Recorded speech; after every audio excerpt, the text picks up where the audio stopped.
कैसे हो प्यारे बच्चों। आज हम पढ़ने जा रहे हैं आपके कक्षा 8 की अंग्रेजी विषय की पाठ्यपुस्तक की एक कविता जिसका नाम है the grasshopper and cricket. देखो बच्चों, क्रिकेट यहाँ पर हम जो खेलते हैं वो क्रिकेट नहीं। अंग्रेजी में क्रिकेट का अर्थ झिंगुर भी होता है। झिंगुर एक छोटा जीव होता है जो रात में आवाज करता है। सामान्यतः हमें रात में बारिश के दिनों में उसकी आवाज सुनाई देती है। तो यहाँ पर हम उसका चित्र भी देख सकते हैं। ये जो दूसरे चित्र में दिखाई दे रहा है ये झिंगुर है, और यहाँ पर ये जो दिखाई दे रहा है ये ग्रास ऊपर है। इसको हम अपनी भाषा में टिड्डा भी बोलते हैं। तो चलिए बच्चों शुरू करते हैं। इस पाठ का नाम हम देख सकते हैं, यहाँ पर आपकी स्क्रीन पर दिखाई दे रहा है on the grasshopper and cricket. Grass ऊपर से मतलब है ये टिड्डा, और इसे आप पहचान ही गए होंगे। और क्रिकेट यानी कि झिंगुर। और ये कविता लिखी है जॉन कीट्स ने। जॉन कीट्स अंग्रेजी के बहुत ही महान कवि हुए हैं। ये देखिए हमारी ये पाठ्य पुस्तक, और इसी के साथ मैं आपको बताने जा रहा हूँ ये जॉन कीट्स महोदय का चित्र है। इसमें इन्होंने एक बहुत अच्छी सी कोटेशन भी लिखी हुई है इन्हीं के द्वारा कि मैं कभी असफलताओं से नहीं डरता हूँ, क्योंकि अगर मैं असफलता नहीं हुआ होता तो मैं महान लोगों के बीच भी नहीं होता। तो यही भावना हमें रखनी चाहिए बच्चों कि जीवन में कभी भी असफलता आए तो उससे निराश नहीं होना चाहिए, क्योंकि जितने भी महान लोग हैं उनके जीवन को अगर हम देखेंगे तो उनके पीछे भी असफलताओं की कहानियां भरी पड़ी हैं। उसके बाद में ये आप महानता उनकी दिखाई देती है, वो चमकते हुए दिखाई देते हैं। तो अगर हम किसी भी महान व्यक्ति का जीवन पढ़ेंगे, पीछे उनके देखेंगे जीवन में, तो उनके जीवन में भी हमें अनेकों असफलताएं दिखाई देंगी। तो इसलिए बच्चों कभी भी असफलताओं से घबराना नहीं है, और हमेशा निरंतर असफल होने के बाद भी नए सिरे से प्रयास शुरू करना है। एक दिन अवश्य सफलता मिलेगी। ठीक है बच्चों, आगे बढ़ते हैं। अब हम हमारी किताब से पढ़ लेते हैं एक बार, फिर उसके बाद में मैं आपको पूरा लाइन टू लाइन प्रत्येक शब्द का अर्थ और उच्चारण दिखाऊंगा, समझाऊंगा, बताऊंगा, जिससे कि आप उसे अच्छे से याद कर सकेंगे। तो देखते हैं, पाठ का नाम है on the grasshopper and cricket. On यानी वैसे हम अर्थ समझते ही इसका ऑन यानी होता है पर। तो यानी कि इस कविता का शीर्षक ये बताना चाह रहा है कि कविता किस पर लिखी गई है। ग्रास ऊपर एंड क्रिकेट पर। हमने जैसा कि पीछे जाना ही था कि ग्रास ऊपर का मतलब होता है टिड्डा, और क्रिकेट का मतलब होता है झिंगुर। लेकिन बच्चों यहाँ लेखक सीधा मतलब इस बात को बताना चाह रहा है कि ये कविता ग्रास ऊपर क्रिकेट को संकेत करते हुए लिखी गई है। ये कविता प्रकृति के संगीत के बारे में हमें बताना चाहती है कि प्रकृति का संगीत किस तरह से निरंतर जारी रहता है, किस तरह से प्रकृति का संगीत रुकता नहीं है, और कहाँ कहाँ से प्रकृति अपना संगीत छेड़ती है, कहाँ से प्रकृति का संगीत हमें सुनाई देता है। तो चलिए हम शुरू करते हैं। अनलाइक, अनलाइक का मतलब होता है की तरह। The ant and the cricket, ये एक आपकी कविता है। पार्ट है आपका पेज नंबर 21 पर दिया हुआ है। तो उसमें भी कुछ ऐसी कहानी है विच टेल्स स्टोरी, जिसमें भी एक कहानी है this is a nature poem. उसी की तरह ये भी एक प्रकृति की कविता है। नेचर पोएम यानी प्रकृति के बारे में बताने वाली कविता है कि प्रकृति से हमें क्या मिलता है, प्रकृति का किस तरह का हम देखते हैं कि प्रकृति कैसी है। In it the grasshopper and cricket do not appear as character in a story, rather they act as symbol. देखिए बच्चों, ये बता रहा है कि सिंबल यानी होता है प्रतीक। और सामान्यतः हम जानते हैं कि कोई भी कविता लिखी जाती है तो प्रतीकात्मक रूप में लिखी जाती है। उसमें सीधे सीधे जो दिखाई दे रहा है वो बात न होकर के कहीं ना कहीं उसके पीछे भी कोई अर्थ छिपा हुआ होता है। तो इस कविता में भी कुछ ऐसा ही है। ये भी यही कहना चाह रहा है कि इन इट, इसमें ग्रास ऊपर और cricket do not appear as a characters, एक चरित्र के रूप में नहीं आए हैं इस कहानी में, बल्कि वे किसके रूप में आए हैं, प्रतीक के रूप में। Each suggesting something else, something else कुछ और, कुछ समथिंग कुछ एल्स और, वे यहाँ कुछ और बता रहे हैं। सजेस्टिंग सुझाव दे रहे हैं। रीड द पोएम, इसका कविता को पढ़ो, एंड नोटिस और ध्यान दो कि how the poetry of earth, कि किस तरह से प्रकृति की कविता keeps on through summer and winter, जारी रहती है गर्मी में और सर्दी में। समर यानी गर्मी के मौसम में, और विंटर यानी सर्दी में। इन ए नेवर एंडिंग सॉन्ग, कभी न रुकने वाले गीत के रूप में। और हु सिंग्स द सॉन्ग, और ये गीत कौन गा रहा है, आइए अब आगे देखते हैं। देखो बच्चों, मैं आपको बता दूं कि यहाँ कवि ने दो ही मौसमों का उल्लेख किया है, क्योंकि सामान्यतः जहाँ का कवि रहने वाला है पश्चिमी देशों में, ब्रिटेन वगैरह में कई जगह या तो थोड़े दिनों तक गर्मी रहती है या ज्यादा समय सर्दी रहती है। बहुत अधिक समय वहाँ बर्फ गिरती है, सर्दी रहती है, और कुछ समय गर्मी रहती है। अपने यहाँ भारत की तरह मौसम नहीं होते हैं वहाँ पर। जैसे यहाँ पर तो हर 3 महीने में मौसम बदलता रहता है, लेकिन वहाँ पर ज्यादा समय सर्दी रहती है, बहुत ज्यादा समय, और कुछ 1-2 महीने गर्मी का मौसम रहता है। बारिश कभी कभार हो जाती है, या फिर बर्फ के रूप में वहाँ बारिश होती है। तो उन्होंने दो ही मौसमों का उल्लेख किया है यहाँ पर, इसीलिए कि गर्मी और सर्दी, मतलब हम इसका मतलब ये समझ सकते हैं कि हमेशा, पूरे समय पर। ये नहीं कि खाली गर्मी और सर्दी हम अपने हिसाब से यहाँ सोचेंगे, हम सोचेंगे कि पूरे वर्ष भर वो प्रकृति अपना गीत गाती रहती है। चलिए आगे देखते हैं। द पोएट्री, अब यहाँ से ये पोएट्री शुरू हो रही है। ये पहली लाइन है कविता की कि the poetry of earth is never dead. कवि कहना चाह रहा है कि धरती की कविता, अर्थ यानी धरती या पृथ्वी, पोएट्री यानी कविता, कि पृथ्वी की कविता नेवर, कभी नहीं, डेड, मरती है, कि धरती की कविता निरंतर जारी रहती है, अर्थात प्रकृति या धरती अपनी कविता को निरंतर जारी रखती है। When all the birds are faint with the hot sun, when यानी जब, all the birds सभी पक्षी फेंट हो जाते हैं, थक जाते हैं। फेंट का मतलब होता है थक जाना। विद द हॉट सन, गर्म सूर्य के कारण। गर्मी के मौसम का यहाँ पहले, इसमें 2 पैराग्राफ हैं। तो पहले पैराग्राफ में गर्मी के मौसम के बारे में बताया है, और दूसरे पैराग्राफ में सर्दी के ऋतु का वर्णन है। तो when all the birds are faint with the hot sun, जब सारे पक्षी गर्म सूर्य के कारण थक जाते हैं, अर्थात सूर्य की गर्मी के कारण थक जाते हैं, एंड हाइड, और छुप जाते हैं, इन कूलिंग ट्रीज, शीतलता देने वाले पेड़ों के पीछे, ट्रीज यानी पेड़ों के पीछे। A voice will run from hedge to hedge, तभी एक आवाज दौड़ती है, एक आवाज आती है। हेज टू हेज यानी एक बाड़े से दूसरे बाड़े तक। हेज का मतलब होता है बाड़ा। बाड़ा मतलब बच्चों, जैसे हम गाँव में बाड़ा शब्द का प्रयोग करते हैं, जिसमें हम जानवरों को भी रखते हैं, या फिर एक ऐसी खुली जगह जहाँ पर हम अपने जानवर या अन्य दूसरी चीजों को रखते हैं, जो घर से थोड़ा सा एक अलग हटके होता है, उस अर्थ में यहाँ बाड़ा लिया गया है। तो फ्रॉम हेज टू हेज, एक बाड़े से दूसरे बाड़े तक, about the new mown mead, और उसी के पास में वहां पर जहाँ ये कवि कविता लिख रहे हैं, तो वहां का कुछ प्राकृतिक परिदृश्य ऐसा रहा होगा कि उन बाड़ों के पास में एक घास का मैदान रहा होगा। तो उन्होंने उसके साथ में इस शब्द को जोड़ा है। उन्होंने कहा है कि एक बाड़े से दूसरे बाड़े तक नए कटे हुए घास के मैदान से, के पास से एक आवाज आती है, और वो आवाज किसकी होती है? वो आवाज होती है ग्रास ऊपर की। ग्रास ऊपर यानी टिड्डा। He takes the lead in summer luxury, वो ग्रीष्म ऋतु के विलासिता का आनंद लेने में हमेशा आगे रहता है। लग्जरी यानी होता है विलासिता, समर यानी गर्मी।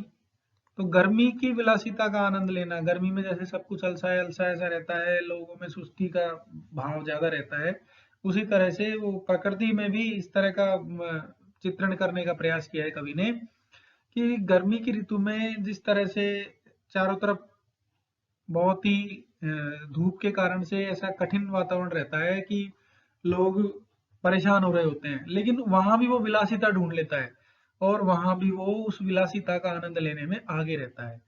He has never done with his delight, वो कभी अपनी खुशी के साथ समझौता नहीं करता। यहाँ देखो बच्चों, लेखक सीधा सीधा ये संदेश देना चाह रहा है कि परिस्थितियां कैसी भी हो, व्यक्ति के हाथ में है खुश रहना या दुखी होना।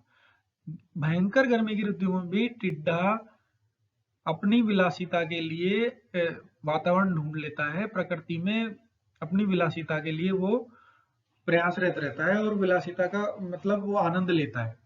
देखिए यहाँ पर हम देखेंगे कि he has never done with his delight, वो अपनी विलासिता के साथ कभी समझौता नहीं करता। for when tired out, जब वह थक जाता है, with fun, आनंद से, जब वो उछल कूद करने से थक जाता है। हम देखते हैं कि टिड्डा एक जगह से दूसरी जगह उछल करके और पेड़ों से अपना भोजन प्राप्त करता है। तो उसे कवि ने देखो किस दृष्टिकोण से देखा है, कवि का अपना दृष्टिकोण है सोचने का।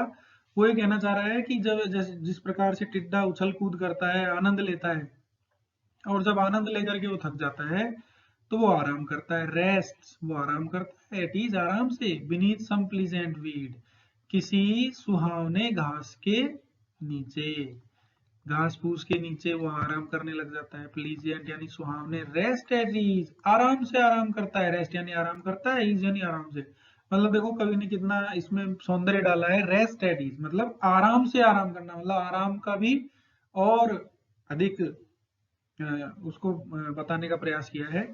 तो वो कहता है कि ही रेस्ट एट ईज, वो बहुत आराम से आराम करता है, बीनीथ सम प्लीजेंट वीड, किसी सुहावनी घास फूस के नीचे। यहाँ लेखक ये कहना चाह रहा है कि परिस्थितियां भले ही विपरीत हों, लेकिन अगर कोई व्यक्ति चाहे तो वो विपरीत परिस्थितियों में भी अपने आप को ढाल करके और आनंद ले सकता है। और यहीं से प्रकृति की कविता निकलती है, प्रकृति का गीत निकलता है। प्रकृति की कविता का मतलब ही यही है कि प्रकृति अपनी कविता, देखो पेड़ों की सरसराहट में, हवा के चलने में, कोयल के कूकने में, नदी के बहने में, इन सभी चीजों के माध्यम से लेकर के बताना चाह रहा है, टिड्डे की आवाज से या झिंगुर की आवाज से, कि प्रकृति अपने गीत निरंतर जारी रखती है। प्रकृति की कविता कभी रुकती नहीं है। यहाँ उसने दो उदाहरण दिए हैं हमें, टिड्डे का और एक झिंगुर का, लेकिन वो इन सभी के माध्यम से और दूसरी चीजों की ओर भी संकेत कर रहा है कि प्रकृति की कविता सभी चीजों में, जिस तरह से पानी, नदी की कलकल की आवाज जो आती है, उससे भी प्रकृति की कविता जारी होती है, मतलब प्रकृति की कविता जारी रहती है। तो ये सब चीजें हम आगे तो हम देखते हैं the poetry of earth is ceasing never, प्रकृति की कविता कभी रुकती नहीं है। On a lone winter evening, एक लंबी सर्दी की शाम को, जब पाला पड़ा हुआ होता है और पाले के कारण सभी और चुप्पी छाई होती है। हम देखते हैं कि जैसे बर्फ पड़ती है कहीं पर, तो सभी अपने अपने घरों में अंदर चुप करके बैठे हुए होते हैं और बाहर चारों तरफ चुप्पी छाई हुई होती है, शांति छाई हुई होती है। वहीं फ्रॉम द स्टोन देयर श्रिल्स, तो वहीं पत्थरों से कुछ चिल्लाने की आवाजें सुनाई देती हैं, लंबी तीखी आवाज सुनाई देती है। किसकी? वो किसका गीत होता है? क्रिकेट, झिंगुर का गीत होता है। इन वार्मथ इंक्रीजिंग एवर, और उसकी जो है तीव्रता बढ़ती ही जाती है। वो अपनी पूरी उष्णता के साथ में, अपनी पूरी शक्ति के साथ में उस गीत को गाता है, उसमें कभी उत्साह की कमी नहीं दिखाई देती। एंड सीम्स टू वन, और ऐसा सबको दिखाई देता है, ऐसा लगता है, ऐसा प्रतीत होता है कि वो आधा अलसाया हुआ है, लेकिन फिर भी उसका गीत निरंतर जारी रहता है। वो अलसाए हुए जो समय रहता है, रात्रि का समय, जिसमें सभी लोग अलसाए हुए रहते हैं, तो वो भी ऐसा लगता है, कवि की एक दृष्टिकोण है। कवि यह कहना चाह रहा है कि वो अलसाया हुआ सा प्रतीत होता है झिंगुर, लेकिन वहां भी वो अपना गीत जारी रखता है। तो इसी और इस द ग्रास ऊपर अमोंग सम ग्रेसी हिल्स, और ग्रास ऊपर भी किसी घास की पहाड़ियों पर आराम कर रहा होता है, किंतु वो कभी भी प्रकृति के इस विकराल रूप से, या यूं कह सकते हैं कि इस कठिनाई के रूप से भी कभी भी हताश या निराश नहीं होते, चाहे भयंकर गर्मी हो या भयंकर रूप से बर्फ पड़ रही हो, ठंड पड़ रही हो, लेकिन वो अपना गीत हमेशा जारी रखते हैं। अब देखते हैं इसको हम लाइन टू लाइन, इसका अर्थ हम समझते हैं। बच्चों, मैं आशा करता हूँ कि इस तरह से आपको कविता पूरी अच्छे से समझ में आ जाएगी। The poetry of earth is never dead, यहाँ लेखक कह रहा है पोएट्री यानी कविता, अर्थ धरती की नेवर डेड, नेवर यानी कभी नहीं, डेड मरती है, पर धरती की कविता कभी मरती नहीं है। प्रकृति की कविताएं उसके अनेकों रूपों में निरंतर जारी रहती है। When all the birds are faint with the hot sun, when जब all सारे birds पक्षी faint थक जाते हैं, विद द हॉट सन गर्म सूर्य के कारण, जब सभी पक्षी गर्म सूर्य के कारण थक जाते हैं, and hide in cooling trees, और हाइड छिपना, कूलिंग ठंडे, शीतलता प्रदान करने वाले। अब यहाँ देखो, इसका मतलब होगा शीतलता देने वाले। पेड़ों से हमें क्या मिलता है? शीतलता। And hide in cooling trees, ठंडे पेड़ों के में पीछे छुप जाते हैं। ए वॉइस विल रन, तभी एक आवाज आती है। अब जहां यहाँ देखिए, हम देखते हैं कि रन शब्द का अर्थ दौड़ना होता है सामान्यतः, लेकिन अब यहाँ दौड़ना का मतलब आवाज एक जगह से दूसरी जगह चलकर आ रही है, एक जगह से दूसरी जगह आ रही है। तो यहाँ कवि ने कविता की सुंदरता के लिए और राइमिंग सेट करने के लिए भी कई शब्दों का प्रयोग इस तरह से किया जाता है जिनका हमें भावार्थ समझना पड़ता है। तो यहाँ हम इसका मतलब समझेंगे कि एक आवाज आती है फ्रॉम हेज, एक बाड़े से दूसरे बाड़े तक, from hedge to hedge about the new मॉर्न मीड, एक नए मैदान। न्यू मॉर्न मीड का मतलब होता है बच्चों ऐसा मैदान जिसकी घास अभी अभी काटी गई हो। तो उस घास के मैदान के पास से ही वहां पर टिड्डे की आवाज आती है, नए कटे घास के मैदान के समीप, एक बाड़े से दूसरे बाड़े तक। दैट इज द ग्रास ऊपर, वो किसकी होती है? ग्रास ऊपर की। टिड्डे की आवाज होती है ही टेक्स द लीड, लीड यानी आगे रहना, वो आगे रहता है, वो लीड लेता है, आगे रहता है। इन समर, गर्मी की, लग्जरी विलासिता में, ग्रीष्म की विलासिता का आनंद लेने में वह हमेशा आगे रहता है। He has never done with his delight, और वह नेवर डन, यहाँ देखो इसका मतलब ये होगा कि वह कभी समझौता नहीं करता, कभी अपनी उसको खोता नहीं है आनंद को। विद हिज डिलाइट, अपनी प्रसन्नता को। For when tired out with fun, और जब वह टायर्ड यानी थक जाता है, फन यानी आनंद से, मतलब उछल कूद से थक जाता है। उछल कूदना भी उसका आनंद है, आनंद लेना ही है, और फिर आराम करना भी उसका कवि की दृष्टिकोण से आनंद लेना ही है।